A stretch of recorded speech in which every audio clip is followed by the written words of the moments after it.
సమావేశానికి విచ్చేసినటువంటి పాత్రికేయులందరికీ హృదయపూర్వకంగా నమస్కారం.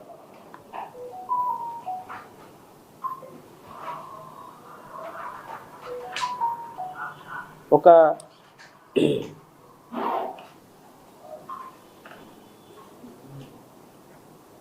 కుటుంబంలో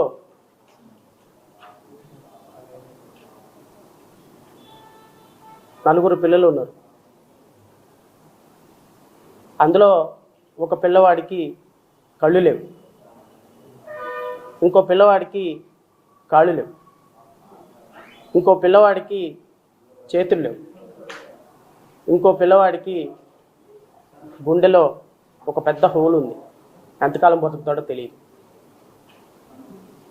అయితే ఆ కన్న తల్లి ఏ పిల్లోని బాగా చూడాలి? కళ్ళు లేని పిల్లోని బాగా చూడాలా? కాళ్ళు లేని పిల్లవాడిని బాగా చూడాలా? రెండు చేతులు లేని పిల్లవాడిని బాగా చూడాలా? లేకపోతే రేపో మాపో చచ్చిపోతాడు, గుండె సంబంధిత వ్యాధితోటి బాధపడుతున్న పిల్లవాడిని బాగా చూడాలా? ఇది ఒక కుటుంబంలో పరిస్థితి. అయితే ఈ పంచాయతీ అంతా ఒక పెద్ద మనిషి దగ్గరికి వెళ్ళింది. ఆ పెద్ద మనిషి అంటాడు, చేతులతో కలుపుకోలేడు, చేతులు లేవు కాబట్టి ఆ తల్లి ఆ పిల్లవాడికి కలిపి ముద్దలు పెట్టాలి. కళ్ళు లేని పిల్లవాడు చేతులతో కలుపుకొని తినగలడు కాబట్టి పెట్టాల్సిన అవసరం లేదు.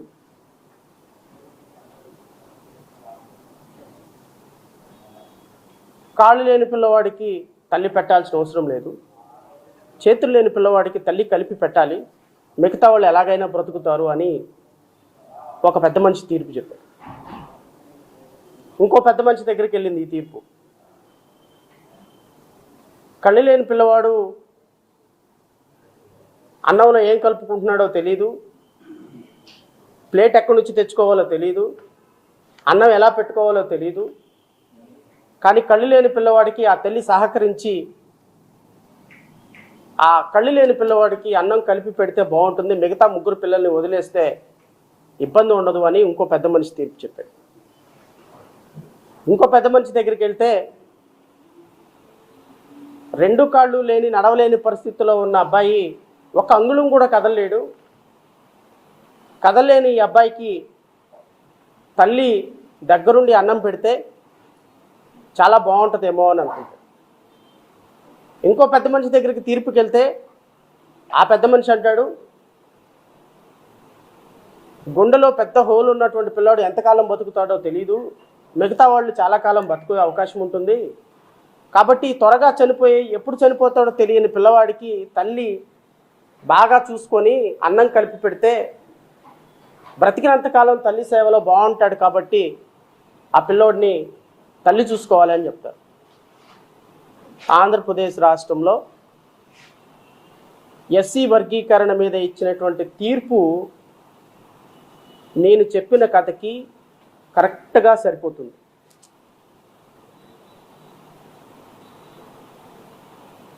ఈ రాష్ట్రంలో ఉన్న మాలా మాదిగలు ఎవరైతే 1,50,00,000 మంది ఉన్నారో వీళ్ళ బ్రతుకులు ఎందుకు బ్రతుకుతున్నామో తెలియక, దేనికోసం బ్రతుకుతున్నామో తెలియక 76 సంవత్సరాల తర్వాత కూడా ఈ రాష్ట్రంలో ఒక ఎమ్మెల్యేగా, ఒక మంత్రిగా, ఒక ఐఏఎస్ ఆఫీసర్గా, ఒక ఐపీఎస్ ఆఫీసర్గా, ఒక తహసీల్దార్గా, ఒక ఆర్డీఓగా పనిచేయాలి అంటే మొన్నటి దాకా ప్రభుత్వంలో పనిచేసినటువంటి ఒక సామాజిక వర్గం కొమ్ము కాయాలి, ఇప్పుడు ప్రభుత్వంలో పనిచేస్తున్నటువంటి ఇంకో సామాజిక వర్గం కొమ్ము కాయాలి. 18 సంవత్సరాలుగా 18% నుంచి 20%గా ఉన్నటువంటి ఎస్సీ ఎస్టీలు ఈరోజు జనాభా నిష్పత్తి ప్రకారం వాళ్ళకి రావాల్సినటువంటి రిజర్వేషన్స్ రాక వాళ్ళ రాజ్యాధికారం అనేటువంటి ఒక కాన్సెప్ట్కి, బాబాసాహెబ్ అంబేద్కర్ కాన్సెప్ట్కి దూరం అయిపోయి ఒక బానిసల్లాగా బ్రతుకుతున్నటువంటి ఇలాంటి పరిస్థితుల్లో ఈ రాష్ట్రంలో అన్నదమ్ముల్లాగా బ్రతికి రాజ్యాధికారం సాధించాలి, బాబాసాహెబ్ అంబేద్కర్ కలల కన్నా రాజ్యాన్ని సాధించాలి అని ఆలోచన ఉన్నటువంటి ఇలాంటి అన్నదమ్ముల లాంటి వ్యక్తుల మధ్య చిచ్చు పెట్టినటువంటి ఒక దుర్మార్గకరమైనటువంటి ప్రయత్నాన్ని రాష్ట్ర ప్రజల ముందు ఆవిష్కృతం చేయడానికి ఈరోజు నేను ఈ పాత్రికేయ సమావేశం ఏర్పాటు చేయదలిచాను. గత వారం రోజుల నుంచి కూడా రాష్ట్ర వ్యాప్తంగా చాలామంది అన్నతమ్ములు, అక్కలు, చెల్లెళ్ళు సోషల్ మీడియా ద్వారా, ఫోన్ల ద్వారా ఎస్సీ వర్గీకరణ అంశం మీద విపరీతమైనటువంటి ఆందోళన వ్యక్తం చేస్తున్నటువంటి ఇలాంటి పరిస్థితుల్లో అసలు ఈ వర్గీకరణ అంశం గురించిన అంశాలు రాష్ట్ర ప్రజలకి పంచుకోవాల్సినటువంటి బాధ్యత నా మీద ఉంది. ఒక న్యాయవాదిగా, ఒక మాజీ న్యాయమూర్తిగా, ఒక రాష్ట్ర పార్టీ అధ్యక్షుడిగా మీ ద్వారా రాష్ట్ర ప్రజలందరినీ కోరుతున్నా. ఈరోజు ప్రజాస్వామ్యానికి ఈ జడ్జిమెంట్ వచ్చిన రోజు ఒక చీకటి రోజుగా నేనైతే అభివర్ణించదలుచుకుంటాను. ఒక కుటుంబంలో ఉన్నటువంటి అంగవైకల్యంలో ఉన్నటువంటి నలుగురు పిల్లల్ని తల్లి ఎవరిని బాగా చూసుకోవాలా అని చెప్పినటువంటి జడ్జిమెంట్ని ఎలాంటి సందర్భంలో అలాంటి జడ్జిమెంట్ వచ్చిందో కూడా రాష్ట్ర ప్రజలకి, దేశ ప్రజలకి వివరించాల్సిన బాధ్యత నా మీద ఉంది. కాబట్టి ఖచ్చితంగా జడ్జిమెంట్ని నేను విశదీకరించే ప్రయత్నం చేస్తాను. 2000 సంవత్సరంలో అన్నదమ్ముల్లాగా కలిసి ఉన్నటువంటి రెండు కులాల మధ్య రాజ్యాధికారానికి సాధిస్తారేమో, వీళ్ళు సంఘటితమైతే ఖచ్చితంగా రాజ్యాధికారాన్ని సాధిస్తారు, అంబేద్కర్ కలల కన్నా స్వప్నాన్ని సాకారం చేస్తారు అని ఒక దుర్మార్గకరమైనటువంటి ప్రయత్నానికి తెర తీసినటువంటి మొట్టమొదటి ముద్దాయి Chandrababu Naidu. I'm very sorry to say, ఈరోజు ఈ జాతి అంతరించిపోవడానికి ఒకే ఒక కారణం ఇప్పుడు ప్రస్తుత ముఖ్యమంత్రి చంద్రబాబు నాయుడు గారు. మాలా మాదిగల్ని, అన్నదమ్ముల్లాగా ఉన్న మాలా మాదిగల్ని విడదీసి ఇద్దరి మధ్య చిచ్చురేపి 30 సంవత్సరాల తర్వాత ఆ చలిమంటలో నీరు కార్చుకుని తన చలిమంటలో తన వేడిని పుట్టుకొని రాజకీయంగా లబ్ధి పొందుతున్నటువంటి తెలుగుదేశం పార్టీ ఈ రాష్ట్రంలో దళిత బిడ్డలు విచ్ఛిన్నం అవ్వటానికి ప్రధాన కారణం. ఈరోజు ఆంధ్రప్రదేశ్ రాష్ట్రంలో దళిత వర్గాల్లో సింహభాగంగా ఉన్నటువంటి మాల సామాజిక వర్గాన్ని, ఎంతో చైతన్యమైనటువంటి మాల సామాజిక వర్గాన్ని భూతద్దంలో చూపించి, దోషులుగా చూపించి, సొంత తమ్ముళ్ళైనటువంటి మాదిక సోదరుల దగ్గర ఒక దుర్మార్గకరమైనటువంటి రీతిలో వాళ్ళ మధ్య తగువు పెట్టి చలిమంట కాల్చుకుంటున్నటువంటి తెలుగుదేశం పార్టీ ఈ రాష్ట్రంలో దళిత బిడ్డలు రాజ్యాధికారంలోకి రావడానికి చేస్తున్నటువంటి పోరాటంలో, కుటిలమైనటువంటి ఆలోచనల్లో ఎందుకు మనం తెలుసుకోలేకపోతున్నామో ఒక్కసారి ఆలోచించమని మాల సోదరుని, మాదిక సోదరుని నేను వినయపూర్వకంగా కోరుతున్నా. ఒక వర్గంగా ఉన్నటువంటి, ఒక ఆలోచనతో ఉన్నటువంటి, అన్నదమ్ముల్లాగా కలిసి ఉన్నటువంటి ఒక వర్గాన్ని చీల్చి చెండాడి వాళ్ళ మధ్య తగువులు పెట్టి వాళ్ళని రాజకీయంగా ఎదగనీయకుండా విచ్ఛిన్నం చేసినటువంటి ఒక దుర్మార్గకరమైనటువంటి ప్రయోగాన్ని 30 సంవత్సరాల క్రితం ఒక రాష్ట్ర ముఖ్యమంత్రి చేస్తే, 30 సంవత్సరాల తర్వాత ఆ రాష్ట్ర ముఖ్యమంత్రి మరలా ముఖ్యమంత్రి అయితే ఈ రాష్ట్రంలో ఉన్నటువంటి 1,50,00,000 మంది దళిత బిడ్డలు భవిష్యత్తులో ఇంకొక 100 సంవత్సరాల తర్వాతైనా అధికారంలోకి రాకుండా శాశ్వత సమాధి కడితే దాని వెనుకున్నటువంటి నిజ స్వరూపాన్ని తెలుసుకోవాల్సిన బాధ్యత దళిత బిడ్డలకు ఉందా లేదా అని ఒక్కసారి ఆత్మవిమర్శ చేసుకోమని నేను కోరుతున్నాను. ఈరోజు భారతీయ సుప్రీంకోర్టు ఏబిసిడి వర్గీకరణ సమంజసమే, ఎస్సీ వర్గాల్లో 60 ఉపకులాలు ఉన్నటువంటి ఈ వర్గాల్లో రాష్ట్ర ప్రభుత్వం తమకు అనుగుణంగా ఎవరికైనా రిజర్వేషన్స్ ఇచ్చుకోవచ్చు అని ఇచ్చినటువంటి అత్యంత దుర్మార్గకరమైనటువంటి తీర్పుని ఎలా అర్థం చేసుకోవాలో తెలియక, ఏ విధంగా దాన్ని అర్థం చేసుకోవాలో తెలియక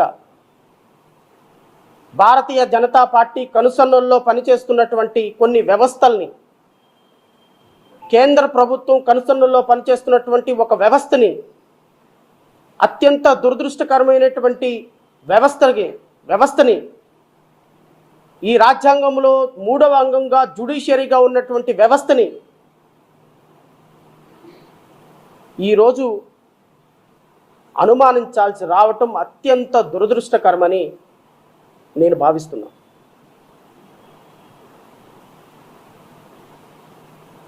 ఒక దేశంలో ఉన్నటువంటి కేంద్ర ప్రభుత్వం ఒక రాష్ట్రంలోకి వచ్చి రాష్ట్రంలో సింహభాగంగా ఉన్నటువంటి మాల సామాజిక వర్గం ఓట్లు మాకు అవసరం లేదు, మాల సామాజిక వర్గంలో ఉన్నటువంటి ఎంప్లాయీస్ మాకు అవసరం లేదు, మాల సామాజిక వర్గంలో ఉన్నటువంటి విద్యార్థుల భవిష్యత్తు మాకు అవసరం లేదు, గొంగళి ప్లేట్లో అన్నం తింటున్నటువంటి మాలామాదిక సామ్రాజ్యాన్ని విచ్ఛిన్నం చేయకపోతే ఈ దేశంలో రాజకీయాలు, ఈ రాష్ట్రంలో రాజకీయాలు సాధించలేమని భారతీయ జనతా పార్టీ పాడిన కుటిల ప్రయత్నంలో పాములుగా మారినటువంటి పవన్ కళ్యాణ్ అండ్ చంద్రబాబు నాయుడు ఇద్దరిని కూడా నేను ఈ ప్రెస్ మీట్ ద్వారా ప్రశ్నిస్తున్నా.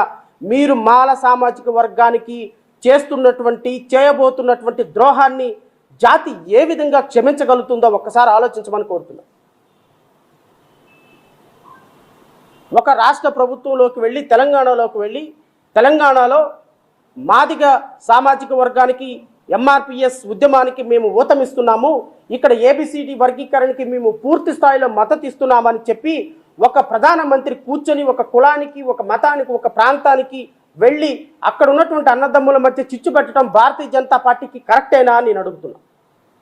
ఒక రాష్ట్ర ముఖ్యమంత్రిగా మాల సామాజిక వర్గాన్ని, మాదిగ సామాజిక వర్గాన్ని దగ్గర చేర్చుకొని ఎస్సీలుగా ఉన్నటువంటి ఇద్దరిని కూడా సంఘటితం చేసి వాళ్ళ అప్లిఫ్ట్మెంట్కి ప్రయత్నం చేయాల్సినటువంటి ఒక ముఖ్యమంత్రి స్థాయిలో ఉన్నటువంటి చంద్రబాబు నాయుడు ఈరోజు వాళ్ళని వెడకొట్టి డివైడ్ అండ్ రూల్ అండ్ పాలసీతో ఒక బ్రిటిష్ సామ్రాజ్యాన్ని ఏర్పరిచినటువంటి కుయుక్తులతో చేసినటువంటి ఒక వ్యవస్థని ఈరోజు ఆంధ్రప్రదేశ్ రాష్ట్రంలో మరలా గెలిపించినటువంటి ప్రజల్ని ఏమనాలో అర్థం కావటం.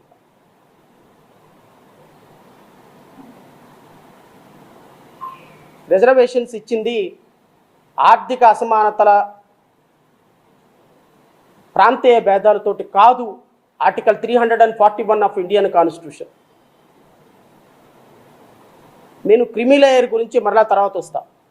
ఇది రాజకీయంగా జరిగిన జడ్జిమెంట్గా, రాజకీయంగా ఇచ్చినటువంటి జడ్జిమెంట్ అనేటువంటి అంశాలని ప్రజలకి ఖచ్చితంగా స్పష్టంగా చెప్పి తీరాలి. ఒక ట్రిపుల్ తలాక్ పెడితే కేంద్ర ప్రభుత్వం ట్రిపుల్ తలాక్ అనేటువంటి ఒక కాన్సెప్ట్ని తీసుకొస్తే దానికి అనుగుణంగా సుప్రీంకోర్టు జడ్జిమెంట్ ఇచ్చేస్తుంది. రామ జన్మభూమి బాబ్రీ మసీదులో ఎవరైతే కేంద్ర ప్రభుత్వం ఎటైతే తొలగుతుందో అటు సుప్రీంకోర్టు జడ్జిమెంట్ ఇచ్చేస్తుంది. ఆర్టికల్ 370 ప్రకారం కాశ్మీర్కి స్పెషల్ స్టేటస్ని తీసేసి అబ్రోగేషన్ చేసేస్తే అది కరెక్టే అని చెప్పేసి జడ్జిమెంట్ ఇస్తుంది. అంటే కేంద్ర ప్రభుత్వం ఏ విధమైనటువంటి చట్టం చేసినా, కేంద్ర ప్రభుత్వం ఏ విధమైనటువంటి అఫిడవిట్ ఫైల్ చేసినా, కేంద్ర ప్రభుత్వం ఏ జాతికి ఏ విధంగా చేసినా కూడా దాని మీద ఏ విధమైనటువంటి కాంట్రావ్యూ తీసుకునే అవకాశం రాజ్యాంగం ప్రకారం ఒక భారతీయ సుప్రీంకోర్టుకి లేనప్పుడు ఈ దేశంలో న్యాయ వ్యవస్థ మీద సామాన్యుడికి ఎలా నమ్మకం కలుగుతుంది? మణిపూర్ ఆర్లర్ల విషయంలో ఏం నిర్ణయం తీసుకుంది సుప్రీంకోర్టు? 100 మంది ప్రాణాలు పోతుంటే కనీసం ఒక్క ప్రాణాన్ని కూడా నిలబెట్టలేని సుప్రీంకోర్టు కేంద్ర ప్రభుత్వానికి వత్తాసు పలుకుతుంటే ఇక ఈ దేశంలో కేంద్ర ప్రభుత్వం ఉందని ఒక సుప్రీంకోర్టు ఉందందామా లేదందామా? ఏ విధమైన జడ్జిమెంట్ని మనం ఆహ్వానిద్దాం? కొన్ని కోట్ల మంది భవిష్యత్తుని తారుమారు చేసేటువంటి ఇలాంటి జడ్జిమెంట్లు ఈరోజు దేశ వ్యవస్థలో ఇస్తుంటే రాజ్యాంగం మీద ప్రజలకు నమ్మకం ఏం కలుగుతుంది?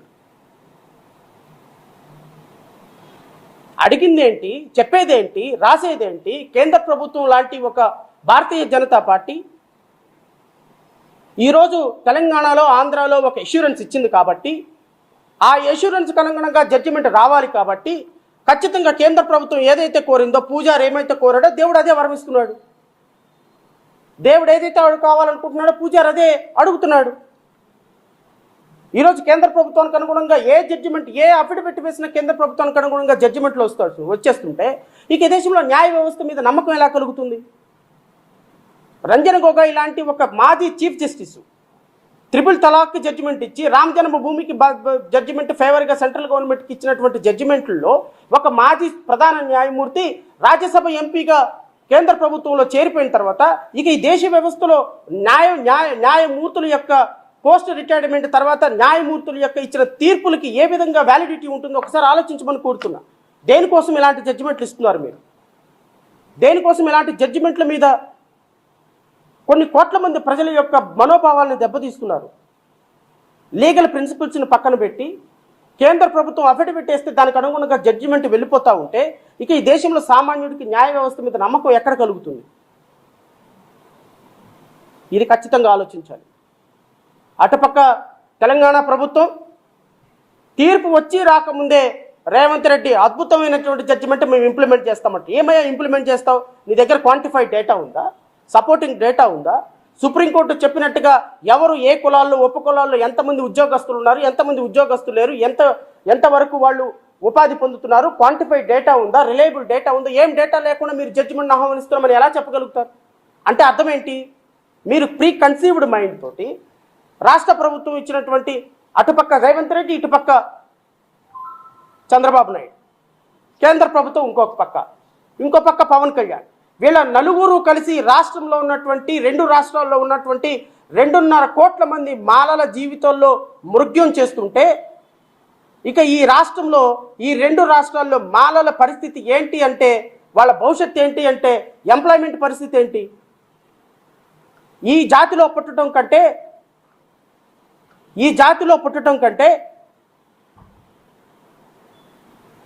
ఒక మనుషులుగా పుట్టడం కంటే, పుట్టి బ్రతకటం కంటే ఏదో ఒక ఆత్మహత్య చేసుకొని చచ్చిపోవటం మేలు అనేటువంటి ఒక దురదృష్టకరమైన పరిస్థితికి జాతిని తీసుకొచ్చారు మీ రాజకీయ నాయకులు అందరూ కలిసి. ఈరోజు ఎంబీబీఎస్ సీట్లు రావు, ఇంజనీరింగ్ సీట్లు రావు, చదువుకోవాలంటే డిగ్రీ సీట్లు రావు. ఇక్కడికైనా ఉద్యోగాలకు వెళ్తే డిఎస్సిలో రేపు తీయబోయే డిఎస్సిలో రమారమి 3000 మంది ఉద్యోగస్తులు మాల స్టూడెంట్స్ రేపొద్దున నిరుద్యోగులు ఉద్యోగాలు కోల్పోబోతున్నారు. రేపు కానిస్టేబుల్ ఉద్యోగాలు రావు, ఎస్ఐలు ఉద్యోగాలు రావు, గ్రూప్ 1 ఉద్యోగాలు రావు, లా అడ్మిషన్స్ రావు, ఇంజనీరింగ్ అడ్మిషన్స్ రావు. ఇంత దారుణమాలు రేపొద్దున జరగబోతా ఉంటే ఇదే అన్నదమ్ముల్లాగా ఉన్నటువంటి 2 బిడ్డల మధ్య చిచ్చు పెట్టి ఆ చిచ్చులో చలిమంట కాల్చుకోవాల్సినటువంటి రాజకీయ నాయకులు మీరు ఎందుకు మిగతా మాల సామాజిక వర్గం ఓట్ల గురించి ఆలోచించడం లేదంటే మీకు కేవలం ఓట్లు, సీట్లు, రాజకీయాలు తప్ప ఇక ఈ రాష్ట్రంలో బ్రతుకులు, దళిత బిడ్డల రాజ్యాధికారం కాన్సెప్ట్ పట్టదా అంటున్నాను. తెలుగుదేశం పార్టీలో ఉన్నటువంటి ఇంత అంతర్జాతీయ నాయకులు, తెలుగుదేశం పార్టీలో ఉన్నటువంటి మాజీ మంత్రులు, మాల సామాజిక వర్గానికి చెందిన మాజీ మంత్రులు, తెలుగుదేశం పార్టీలో, భారతీయ జనతా పార్టీలో, జనసేన పార్టీలో ఉన్నటువంటి మాల సామాజిక వర్గ నాయకులు, రాజకీయ నాయకులు, ఎమ్మెల్యేలు, మంత్రులు ఈరోజు ఈ జడ్జిమెంట్కి మీ రాజకీయ పార్టీలు కారణమైతే మీ రాజకీయ పార్టీలని మీరు ప్రశ్నిస్తున్నారా లేదా? ఈరోజు అన్నదమ్ములుగా ఉన్నటువంటి 2 బిడ్డలకు అన్యాయం జరుగుతూ ఉంటే ఈ అన్యాయాన్ని ప్రశ్నించాల్సినటువంటి పరిస్థితి మీకు రాజకీయ నాయకులకు ఉందా లేదా? ఒకడేమో అంతర్జాతీయ నాయకుడు, ఇంకొకడేమో యూట్యూబరు, ఇంకొకడేమో మాజీ మంత్రి, ఇంకొకడేమో మాజీ కేంద్ర మంత్రి. ఈ విధంగా ఒకళ్ళు ఈ మాల సామాజిక వర్గం నుంచి గొప్పగా ఎదిగి ఈరోజు ఉన్నతమైన స్థానాలకు వెళ్ళి వాళ్ళందరూ ఈరోజు జాతి బిడ్డలు రోడ్లు పడుతుంటే, కోట్ల మంది పిల్లల భవిష్యత్తు మృగ్యమైపోతుంటే పట్టుమని 10 నిమిషాలు కూడా ప్రశ్నించలేని దౌర్భాగ్య స్థితిలో ఈ రాజకీయ పార్టీలు ఉంటే రేపొద్దున ఈ మాల సామాజిక వర్గం ఎందుకు ఓట్లేయాలంటే వేస్తారు, గొర్రెలు కాబట్టి. జాతికి అన్యాయం జరుగుతున్నా, జాతికి అవమానం జరుగుతున్నా, మన బిడ్డలకు ఉద్యోగాలు రాకపోయినా, మన బిడ్డలకు రేపు ఎంప్లాయ్మెంట్ లేకపోయినా, మన బిడ్డలకు రేపు చదువుకునే దాంట్లో సీట్లు రాకపోయినా, మన బిడ్డలు రేపు రోడ్ల మీద గాలి తిరుగుతున్నా వాళ్ళకి 5,000, 10,000 రూపాయలు గవర్నమెంట్లు డబ్బులు ఇస్తున్నాయి కాబట్టి, చంద్రబాబు నాయుడు రేపొద్దున చదువుకునే పిల్లలకు ఉద్యోగాలు రాకపోతే 1,500 ఇస్తున్నాడు కాబట్టి, ఇంటికి ఒక 1,500 రూపాయలు సిలిండర్ ఇస్తున్నాడు కాబట్టి, తల్లికి వందనం అనే 15,000 రూపాయలు ఇస్తున్నాడు కాబట్టి ఓట్లేసేద్దాం. మన పిల్లలు ఎలా అయితే మనకెందుకు, మన భవిష్యత్తు ఏమైతే మనకెందుకు, మన ఉద్యోగస్తులకు ఉద్యోగాలు ఏమైతే మనకెందుకు, మన కింద పనిచేసినటువంటి వ్యక్తి 10 సంవత్సరాల్లో మనకంటే 10 సంవత్సరాలు పైకి వెళ్ళిపోయి ప్రమోషన్ తీసుకొని బాస్ అయిపోతాం మనకెందుకు? ఇవన్నీ ఏం అవసరంలా. జరగాల్సింది రాజకీయ ప్రక్షాళన. మన రాజకీయంగా బాగుంటే చాలు, జాతి ఏమైపోతే మనకు అనవసరం. ఇలాంటి అపరిపక్వమైన జడ్జిమెంట్, రాజకీయ ప్రయోజనాలతో ఇచ్చిన జడ్జిమెంటు, కేంద్ర ప్రభుత్వం ఎటు చూస్తే అటు ఇచ్చేటువంటి జడ్జిమెంట్ని జై భీమ్రావ్ భారత్ పార్టీ పూర్తిగా వ్యతిరేకిస్తుంది. ఈ జడ్జిమెంట్ని మేము వ్యతిరేకిస్తున్నాం, మేము ఆహ్వానించటంలా. ఎందుకు అంటే నేను మా సోదరులైనటువంటి మాదిగ సోదరులను కూడా అడుగుతున్నా. నేను అన్నదమ్ముల్లా కలిసి ఉండే మన మధ్య చిచ్చు పెట్టేటువంటి ఒక దురదృష్టకరమైనటువంటి ప్రయత్నం, రిజర్వేషన్లు ఎత్తేసే ప్రయత్నం చాలా సీరియస్గా జరుగుతోంది. నేను జడ్జిమెంట్లో ఒకే ఒక అంశాన్ని మీకు చదివి వినిపిస్తాను. జడ్జిమెంట్లో చివరిగా చెప్పినటువంటి ఒకే ఒక మాట, పారాగ్రాఫ్ 296లో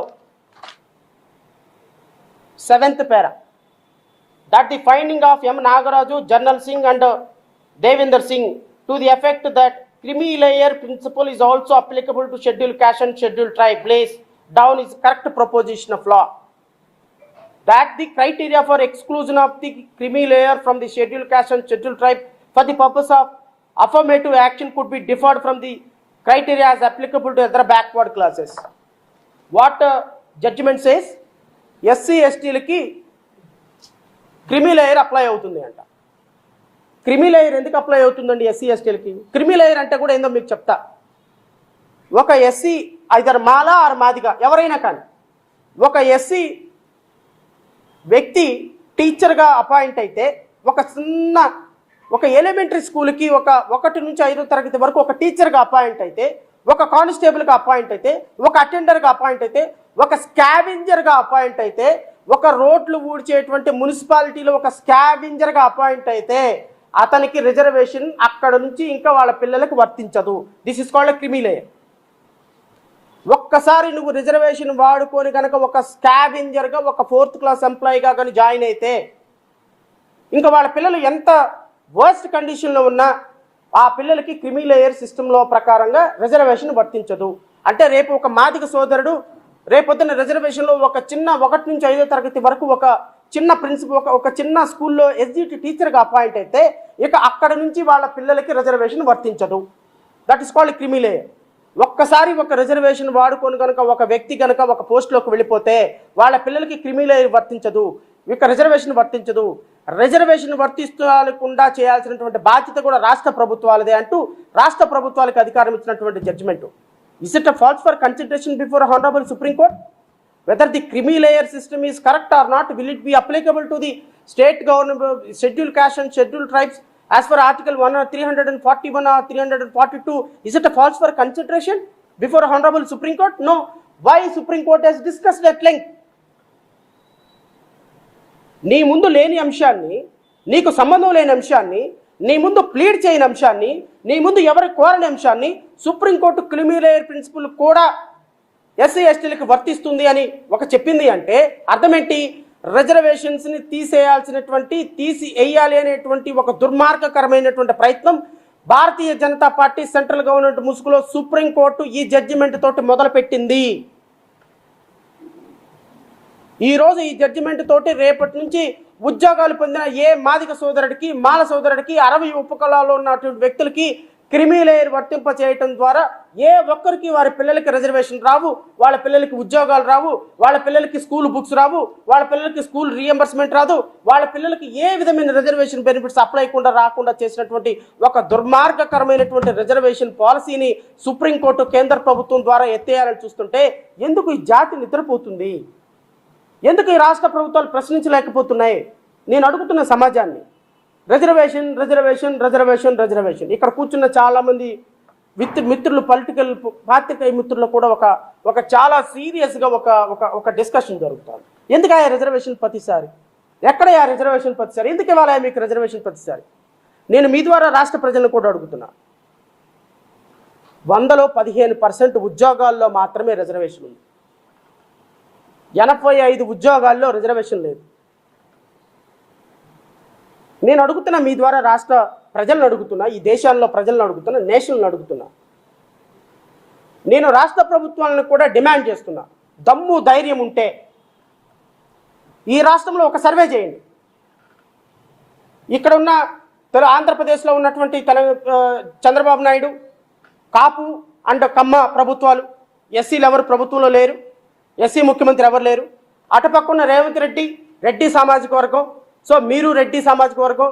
సో మేము ఏ విధంగానూ ప్రభుత్వాలు లేవు. ఎందుకంటే బానిసత్వం అలవాటైన మాకు మీకు బానిసలుగా మాల సంఘాలు, మాదిక సంఘ నాయకులను పెట్టుకొని రెడ్ కవర్లు, ఒక ఆయన నల్ల కండువ, ఇంకో ఆయన బ్లూ కండువ వేసుకొని చంద్రబాబు నాయుడు రేపొద్దున ఎలక్షన్లు వెళ్ళంగానే ఆయన 10 లక్షలు 20 లక్షలు ఇవ్వగానే మాల సంఘ నాయకులందరూ వెళ్ళి సాష్టాంగ పడిపోయి, అయా నువ్వే దేవుడు ఈ రాష్ట్రానికి, నువ్వు ఏం చేసినా కూడా మా తలలు నీ కింద బో చేస్తున్నాము, మా తలను తీసేసేయని మాల సంఘ నాయకులందరూ అమ్ముడుపోయినారు కదా చంద్రబాబు నాయుడు దగ్గరికి వెళ్ళి ఎలక్షన్స్కి ముందు రోజున. మాదిక సంఘం నాయకులందరూ కూడా అమ్ముడుపోయినారు కదా. మీరందరూ కూడా చంద్రబాబు నాయుడు దగ్గరికి వెళ్ళి, ప్రభుత్వాల దగ్గరికి వెళ్ళి మీరు జాతులను తాకట్టు పెట్టిన సందర్భంలో, ఎక్స్పెషల్లీ నేను మాల సంఘం నాయకులను అడుగుతున్నా, ఈరోజు ప్రభుత్వాన్ని ఒక డిమాండ్ చేయండి. ఈ రాష్ట్రంలో హాస్పిటల్స్ ఎన్ని ఉన్నాయి, ఎవరు హ్యాండిల్ చేస్తున్నారు? ఎంతమంది ఎస్సీలు హాస్పిటల్స్ పెట్టుకొని డాక్టర్లు ఎస్సీలుగా, ఎస్సీ ఎస్టీలు డాక్టర్లకు హాస్పిటల్ ఉన్నాయి? నెంబర్ 1. ఎంతమంది ఎస్సీ ఎస్టీలకి ఈ రాష్ట్రంలో స్కూల్స్ ఉన్నాయి? ఎంతమంది ఎస్సీ ఎస్టీలకి ఈ రాష్ట్రంలో ఇంజనీరింగ్ కాలేజీలు ఉన్నాయి? ఎంతమంది ఎస్సీ ఎస్టీలకి ఈ రాష్ట్రంలో మెడికల్ కాలేజీలు ఉన్నాయి? ఎంతమంది ఎస్సీ ఎస్టీల దగ్గర భూమి ఉంది? ఎంతమంది ఎస్సీ ఎస్టీలు బిజినెస్లో ఉన్నారు? ఎంతమంది ఎస్సీ ఎస్టీలు A+1 కాంట్రాక్టర్లుగా ఉన్నారు? ఎంతమంది ఎస్సీ ఎస్టీలు ఈ రాష్ట్రంలో మిగతా రాష్ట్రాల్లో కాంట్రాక్ట్ ఉద్యోగాలు చేస్తున్నారు? ఎంతమంది ఎస్సీ ఎస్టీలు ఈ రాష్ట్రంలో ఒక సినిమా ఇండస్ట్రీలో కానీ, లేకపోతే ఫిల్మ్ ఇండస్ట్రీలో కానీ, లేకపోతే ఎంటర్‌ప్రెన్యూర్స్గా కానీ, లేకపోతే ఎంఎస్ఎంఈలు ఆర్గనైజేషన్స్లో కానీ, ఎంఎస్ఎంఈలుగా పారిశ్రామికవేత్తలుగా కానీ, స్మాల్ స్కేల్ ఇండస్ట్రీస్లో, మీడియం స్కేల్ ఇండస్ట్రీస్లో ఉన్నారు? ఎంతమంది ఎస్సీ ఎస్టీలకి ఈ రాష్ట్రంలో ప్రజాప్రతినిధులుగా ప్రాతినిధ్యం ఉంది? ఎంతమంది ఎస్సీ ఎస్టీలు వాళ్ళ దగ్గర వెల్త్ ఉంది, హెల్త్ ఉంది? ఎంతమంది ఈ రాష్ట్రంలో మిగతా కంపేర్ చేసుకుంటే వాళ్ళకంటే బెటర్ పొజిషన్లో ఉన్నారు? ఒక్క డేటా తయారు చేయండి. నాకు తెలిసి ఈ రాష్ట్రంలో ఒక 10,000 హాస్పిటల్స్ ఉంటే గట్టిగా తిప్పి కొడితే 15 హాస్పిటల్స్ నుంచి 20 హాస్పిటల్స్ కూడా విజయవాడలో ఎస్సీ ఎస్టీల దగ్గర ఉండవు. ఏ ఒక్క ఇంజనీరింగ్ కాలేజీ ఎస్సీ ఎస్టీల దగ్గర ఉండదు. ఏ మెడికల్ కాలేజీ ఎస్సీ ఎస్టీల దగ్గర ఉండదు. ఏ కార్పొరేట్ స్కూల్స్ ఎస్సీ ఎస్టీల దగ్గర ఉండవు. ఏ సినిమా హీరో ఎస్సీ ఎస్టీ కాదు. ఏ పారిశ్రామికవేత్త ఎస్సీ ఎస్టీ కాదు. A+1 కాంట్రాక్టర్ ఎస్సీ ఎస్టీ కాదు. ఏ ఒక్కడికి కూడా పట్టుమని 10,000 కోట్ల రూపాయల ఇండస్ట్రీ, లేకపోతే ఒక 10,000 కోట్ల రూపాయలతో ఇండస్ట్రీ నడిపేటువంటి ఒక ఇండస్ట్రీ ఉండదు. దేనికోసం ఎస్సీ ఎస్టీలని ఇంతగా వ్యతిరేకిస్తున్నారు? దేనికోసం? ఏదో 4 ఉద్యోగాలు వచ్చినాయనా? వెళ్ళి చూడండి మా పల్లెటూరులో ఏ ఇంట్లో అయితే కనీసం పడుకున్న తర్వాత చెమట్లు కారిపోతూ ఏసీ లేకుండా ఉంటుందో ఆ ఇల్లు ఎస్సీ ఎస్టీలు. ఏ ఇంట్లో అయితే ఒకే ఇంట్లో అమ్మ, తమ్ముడు, కొడుకు ఒకే 4 బిడ్డలతోటి కాపురం చేసుకుంటా ఉన్నారో ఆ ఇల్లే ఎస్సీ ఎస్టీలు. ఏ ఇంట్లో అయితే ఒకే బల్బు ఉండి కరెంట్ ఎదుగుతుందో మీరు అడగండి ఆ ఇంట్లో ఎస్సీ ఎస్టీలు. పొద్దున్న 5 గంటలకు విజయవాడ మున్సిపల్ కార్పొరేషన్లో ఎంప్లాయీస్ అందరూ రోడ్లు ఊడుస్తూ ఉంటారు. వచ్చేసి ఒక 10 మందిని ర్యాండమ్గా పికప్ చేసి అమ్మ మీరు ఏ కులం అని అడగండి, దాన్ని బట్టి మీకు అర్థమవుతుంది ఈ దేశంలో రాజ్యాంగ వ్యవస్థ ఎలా పనిచేస్తుంది, రిజర్వేషన్స్ అవసరమా కాదా అని. ప్రతి పని, స్కావెంజర్ పని, చెత్త ఎత్తి, పెంట ఎత్తి, కుప్పలు ఎత్తేటువంటి ప్రతి పని చేసేది ఈ రోజుకి 76 సంవత్సరాల తర్వాత ఎస్సీ ఎస్టీలే. ఏ అగ్రవర్ణ నాయకుడు వచ్చి నా పిల్లలు వచ్చి ఆ పని చేయరు. That does not mean that I'm insulting them. ఈ దేశంలో ఇంకా అలాంటి వాళ్ళ పరిస్థితి 90% ఎస్సీ ఎస్టీలు ఉన్నారు కాబట్టి రిజర్వేషన్ కావాల్సి వస్తుంది. ఇలాంటి రిజర్వేషన్స్లో మళ్ళీ ఇద్దరి మధ్య పంచాయతీ పెట్టి, మళ్ళీ ఆ ఇద్దరికి కొట్లాట పెట్టి, ఆ ఇద్దరిలో నువ్వు ఎక్కువ నువ్వు తక్కువ అని వాళ్ళిద్దరిని ఎగదోసి ఈరోజు రిజర్వేషన్ పాలసీని అడ్డం పెట్టుకొని రాజకీయంగా లబ్ధి పొందాలని చూస్తున్నటువంటి రాజకీయ పార్టీలకి సమాధానం ఎవరు చెప్పాలి? న్యాయస్థానాలు చెప్పాలా? చెప్పవు. ఎందుకంటే రేపొద్దున రాజ్యసభ ఎంపీలు కావాలి, రేపొద్దున వాళ్ళకి నేషనల్ కమిషన్ ట్రిబ్యునల్ కావాలి, రేపొద్దున గ్రీన్ ట్రిబ్యునల్స్కి చైర్మన్ అవ్వాలి. కాబట్టి చెప్పరు. మీకు ఓట్లు వేయించుకొని ఎమ్మెల్యేలుగా, ఎంపీలుగా ఎదిగిన ప్రజాప్రతినిధులు మాట్లాడతారా? మాట్లాడరు. చంద్రబాబు నాయుడు కాదని ఒక నాయకుడిని మాట్లాడమనండి, నక్కా ఆనందబాబుని మాట్లాడమనండి, జగన్మోహన్ రెడ్డిని కాదని జూపుడు ప్రభాకర్ని మాట్లాడమనండి. ఇంకోసారి మళ్ళీ వాళ్ళ పార్టీలో ఉంటారేమో. ఎవ్వరు మాట్లాడరు. మాట్లాడాల్సింది, స్పందించాల్సింది ప్రజలు మాత్రమే. మీ ఓటుతోటి స్పందించాలి. మీ ఓటుతోటి రాజకీయ నాయకులను స్పందించాలి. ఎందుకు అంటే ఈరోజు రాష్ట్రంలో ఉన్న కోట్ల మంది మాల నాయకులు లేక మాల జాతి ప్రజలు రేపొద్దున మన దగ్గర నుంచి భూమి లాక్కున్నటువంటి ఇంకొక అధికారిక సామాజిక వాళ్ళతో పోట్లాడరు. గొంగళి పురుగులో అన్ని ఎంట్రుకలు ఉన్న అన్నం తింటా ఉంటే ఆ పక్కనే కూర్చున్న మా తమ్ముడు నీకు అన్నం ఎక్కువ పడింది అని ఆ అన్నం లాక్కుని ఆ అన్నం తన ప్లేట్లో వేసుకుంటున్నాడు. ఆ ప్లేట్లో ఉన్న అన్నం కూడా మొత్తం గొంగళి పురుగులే ఉన్నాయి అన్న విషయం మా తమ్ముడు గమనించటంలా. మనకి ఈ గొంగళి పురుగుల అన్నం ఇచ్చి అక్కడ ఉన్నటువంటి బిర్యానీ మొత్తాన్ని దోచుకొని వెళ్ళిపోయి పొలాలను మొత్తం దోచుకొని వెళ్ళిపోతున్నటువంటి నాయకులను ఎవరు మాట్లాడటంలా. ఇదిగో ఈ గొంగళి పురుగులో ఉన్న అన్నం కోసం కొట్లాట పెట్టేసి, ఈ గంజ అన్నం కోసం కొట్లాట పెట్టేసి మొత్తాన్ని దోచుకొని వెళ్ళిపోతున్న రాజకీయ నాయకులను ఎవరు పట్టించుకోవటంలా. That is what my craving. అది నా బాధ. దీని మీద స్పందిస్తుందా సమాజం? స్పందిస్తుంది అద్భుతంగా. మీటింగులు పెట్టుకుంటున్నారు, ఫేస్బుక్లో పోస్టులు పెట్టుకుంటున్నారు, అందరి దగ్గర డబ్బులు కలెక్ట్ చేస్తున్నారు, సుప్రీంకోర్టులో కేసులు వేయాలి, ఆ కేసులు వేయాలి అని.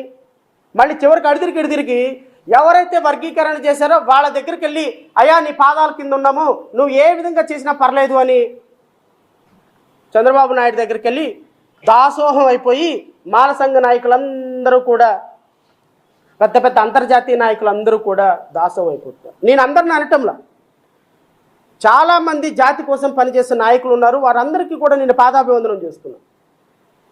మన తమ్ముడికి అన్యాయం జరిగినా మనకు అన్యాయం జరిగినట్టే. కానీ ఈ జడ్జిమెంట్ ద్వారా క్రిమిలేయర్ అనే ఒక సిస్టమ్ని తీసుకొచ్చి రేపొద్దున మాదిగ సోదరుడుగా ఉన్నటువంటి ఒక వ్యక్తికి ఒక చిన్న టీచర్ పోస్ట్ వస్తే అతని పిల్లలకు రిజర్వేషన్ రాలేదు ఇంకా ఉండదు అంటే నేను ఫైట్ చేయనా? ఫైట్ చేయాల్సిన బాధ్యత నా మీద లేదా? బాబాసాహెబ్ అంబేద్కర్ ఇచ్చినటువంటి రిజర్వేషన్ మీ ఇష్టం వచ్చినట్టు వాడుతుంటే, దానికి తీసేస్తుంటే, దానికి భారతీయ జనతా పార్టీ, జనసేన, పవన్ కళ్యాణ్, చంద్రబాబు నాయుడు వీళ్ళందరూ కూడా వాళ్ళకి బాసటగా నిలిచి ఈరోజు రాజ్యాంగానికి తూట్లు పొడుస్తుంటే, చాలామంది ఇంకో ఆయన ఉన్నాడు పవన్ కళ్యాణ్ ఏదో 400 సీట్లు మోడీకి ఇస్తాను అంటే మాట్లాడాడని. అది అంతర్జాతీయ నాయకుడు, అంతర్జాతీయ సంఘానికి ఒక అధ్యక్షుడు. ఆయన రాజ్యాంగాన్ని మార్చేస్తాడు మోడీ, అలాంటి రాజ్యాంగాన్ని మార్చేస్తే మోడీకి పవన్ కళ్యాణ్ మద్దతు ఇస్తున్నాడు అని. రాజ్యాంగాన్ని మార్చడం అంటే పార్లమెంట్లో బిల్లు ప్రవేశపెట్టడం కాదు నాయన, హాఫ్ నాలెడ్జ్. ఇదిగో ఇలాంటి జడ్జిమెంట్ల ద్వారా రాజ్యాంగంలో ఉన్న రిజర్వేషన్స్ మొత్తాన్ని తీసివేసేటువంటి ఒక దుర్మార్గకరమైన ప్రయత్నం చేస్తే, రేపొద్దున ఈ క్రిమిలేయర్ సిస్టమ్ని అడ్డం పెట్టుకొని రాష్ట్రంలో నేను చెప్తున్నాను, ఎస్సీ ఎస్టీలుగా ఉద్యోగాలు పొందిన ప్రతి ఒక్కళ్ళకి క్రిమిలేయర్ అప్లై అవుతుంది. ఇక ఆ రోజు నుంచి వాళ్ళకి రిజర్వేషన్స్లో ప్రమోషన్స్ ఉండవు, ఆ రోజు నుంచి వాళ్ళ పిల్లలకి రిజర్వేషన్స్ ఉండవు. ఇది రాసి పెట్టుకోండి, because the judgment has given such a way. ఇక క్రిమిలేయర్ అంటే once you utilized reservation you cannot claim in future even for you or for your children. ఎక్కడ జస్టిఫికేషన్? జడ్జిమెంట్ ఆహ్వానిద్దామా? సంకలు గుద్దేసుకుందామా? భార్య పిల్లలను చంపేసుకొని విదేశాల్లో ఉద్యోగాలు వదిలేసుకొని కష్టపడి రాజ్యాంగం రాసి అందులో రిజర్వేషన్లు పెడితే ఈ రోజు వరకు మన దౌర్భాగ్య పరిస్థితులు మారకుండా ఒకడేమో జగన్మోహన్ రెడ్డి దగ్గర, ఇంకొకడేమో చంద్రబాబు నాయుడు దగ్గర, ఇంకొకడేమో రేవంత్ రెడ్డి దగ్గర, అందరి దగ్గర కాళ్ళ దగ్గర పడి జీ హుజూర్ అని మాట్లాడుతుంటే ఈ జాతి బాగుపడేది ఎప్పుడు, ఈ జాతి ప్రయోజనం పొందేది ఎప్పుడు, రాజ్యాధికారం సాధించేది ఎప్పుడని ఎవరు ఆలోచనలేదు. మాలాంటాడు ఎవడన్నా మాట్లాడాడు అనుకో, అరే నువ్వు చంద్రబాబు నాయుడుకి అమ్ముడు పోయావు కదా 5 సంవత్సరాలు, చంద్రబాబు నాయుడు పార్టీ వాళ్ళ ఛానల్స్లో కూర్చొని మాట్లాడావు కదా, సో చంద్రబాబు నాయుడు ముఖ్యమంత్రి అయిపోయిన తర్వాత ఇప్పుడు ఇంకొక రాజకీయ పార్టీకి ముసుగేసాయి. నువ్వు పలానా కోట్ వేసుకున్నావు కదా అంటే అర్థం ఏంటి? నువ్వు పలానా పార్టీకి సంబంధించిన వ్యక్తి. 5 సంవత్సరాలేమో ఆ పార్టీ, 5 సంవత్సరాల తర్వాత ఈ పార్టీ. మాకొక భావజాలం ఉంటుంది, మాకొక బుద్ధి ఉంటుంది, మాకొక బుర్ర ఉంటుంది, మాకొక థాట్ ప్రాసెస్ ఉంటుంది. ప్రజల ఊరికి అర్థం కావటం లేదు, మా ప్రజలకు అర్థం కావట్లేదు. మరి ముఖ్యంగా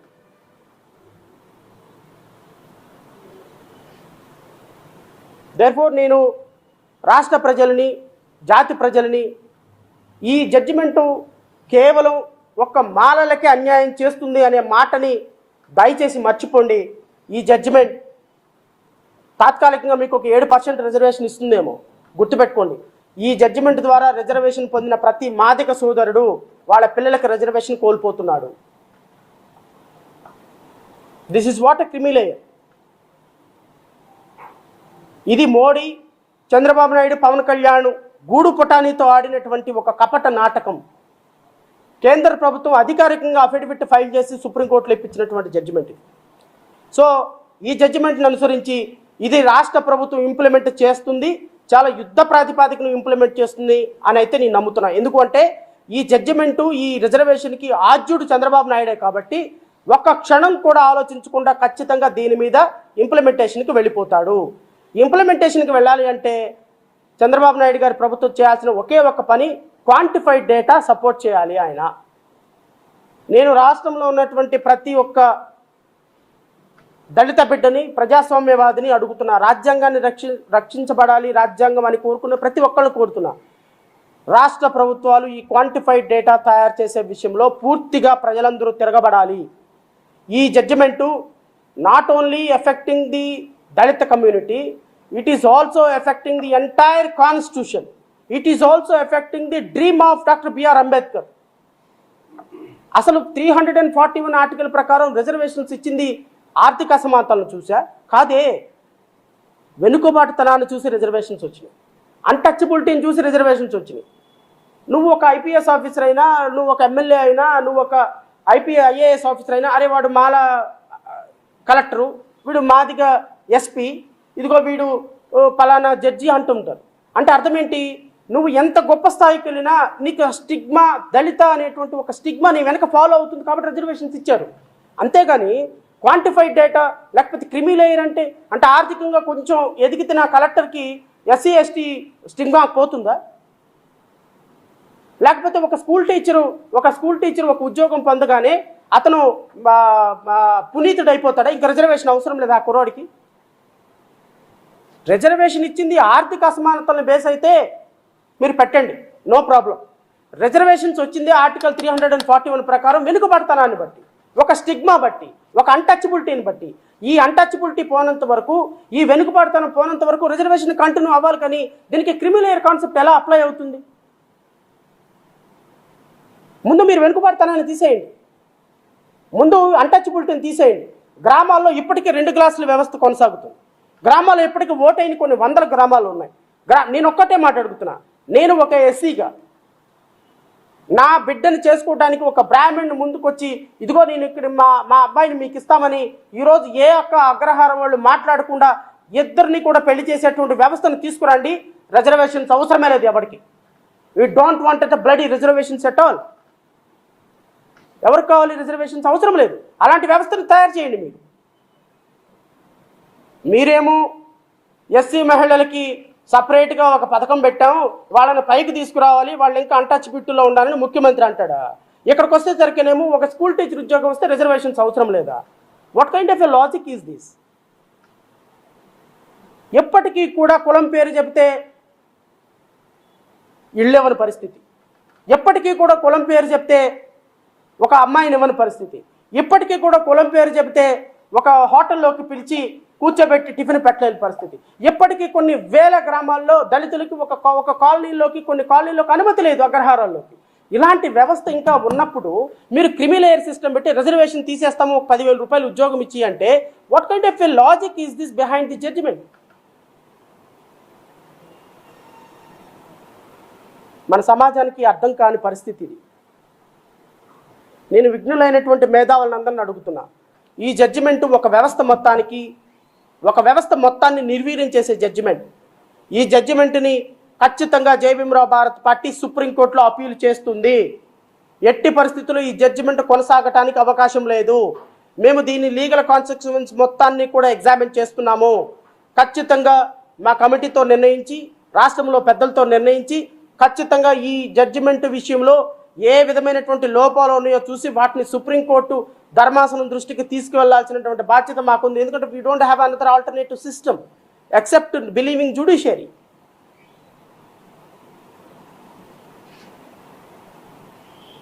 సో ఈ జడ్జిమెంట్ని ఖచ్చితంగా లీగల్ కాన్సిక్వెన్సెస్ని మేము ఎగ్జామిన్ చేస్తాము.